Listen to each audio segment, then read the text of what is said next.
Seteru Mawar Afi versus ex-suami belum berakhir, muncul pembelaan baru. Permasalahan rumah tangga Mawar Afi dan mantan suaminya, Steno Ricardo, belum berakhir. Sejak 3 hari terakhir, pemberitaan mengenai mereka masih memanas karena Steno baru saja menikahi mantan babysitter anak-anaknya bernama Susi.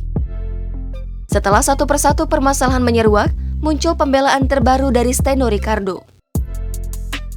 Melalui klarifikasi kuasa hukum Steno Ricardo yang diwakili oleh Marganda H. Hutagalung dan Muhammad Reza Faryadi, menyebutkan postingan yang ada di story Instagram Mawar Afi disebut mereka tidak benar.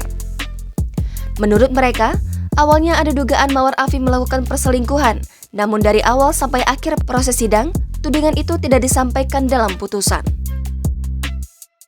Bahkan, Mawar Afi juga disebut menandatangani surat pernyataan dan kesepakatan bersama pada November 2021. Dalam dokumen tersebut, dibahas mengenai rumah tangga Mawar dan Steno memang bermasalah dan tidak bisa didamaikan lagi.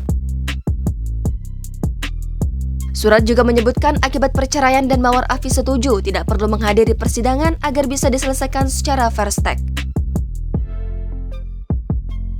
Sebelumnya, masalah perceraian keduanya mencuat usai tersebar foto Steno Ricardo dan mantan babysitter Mawar Afi yang bernama Susi menikah di Tasikmalaya. Keduanya dikabarkan menikah usai Steno dan Mawar resmi bercerai 1 bulan sebelumnya. Mawar Afi mengaku akan membongkar masalah itu ke publik namun masih menunggu waktu yang tepat.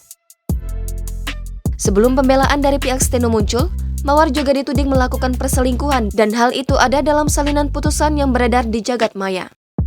Tapi secara tegas, Mawar Afi membantahnya. Ia mengatakan Steno memaksanya untuk menandatangani surat tersebut.